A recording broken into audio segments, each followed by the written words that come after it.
It's been 1 year since the war started, and yet the fires of war rage as hot as ever. Greetings, loyal members, this is the Dominion War.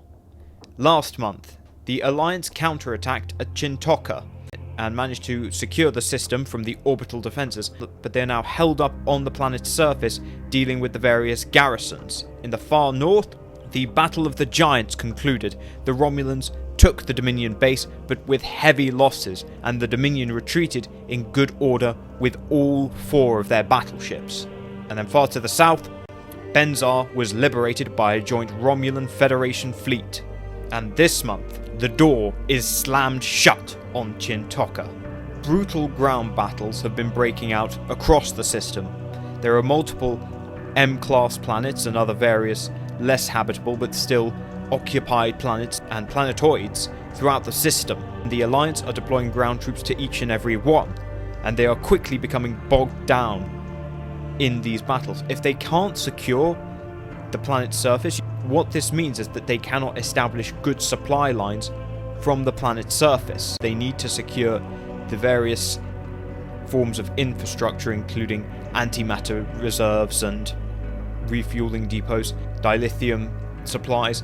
These are essential for any large-scale fleet operation. Bear in mind, you've got fleets of hundreds of ships operating out in deep space. They need a good supply of resources, and that's why you need to secure these planets.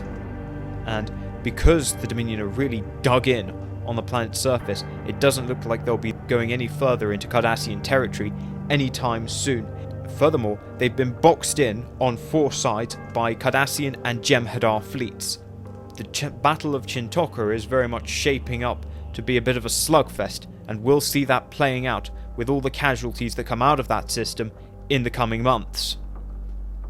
Now, elsewhere on the Benzite front, the Allies advance, and they take Ramatis and Alban. Again, this is a joint Romulan Federation fleet for the most part. There is also help from the Klingons on the flank. The joint fleet is actually being coordinated by a certain Admiral Tomalok, who's shown great ability to coordinate between his Federation allies and his own Romulan fleet.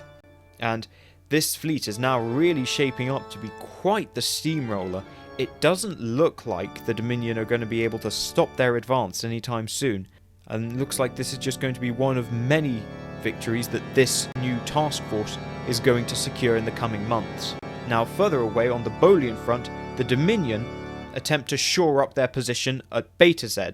There's a Klingon salient that extends down to Cthulhu.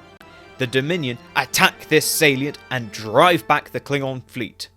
This has somewhat helped alleviate pressure around the Beta Z salient, but nonetheless it remains surrounded by 3 enemy fleets. By no means is the Bolian front a secure one. It's very fluid. You've got effectively 2 Dominion salients and 2 Allied salients. So there's a lot of manoeuvre and jostling for position that's happening there, and it's still unclear as to who's going to get the advantage. Although if the actions around the Benzite front are anything to go by, the Dominion are going to get cut off from the bottom anyway. But that is definitely something that is going to continue playing out over the coming weeks. And so, that brings us to the end of the month, with the Allies halted at Chintoku, retaking territory on the Benzite front, and the Dominion counter-attacking around Beta Z. I suppose what you take away from this month is really a matter of perspective. The Dominion claims victory, but so do the Allies. I guess you might say you win some and you lose some. But this is war. You don't win anything. The only question anyone should be asking is how much are you going to lose? I guess we'll find out. See you all next time.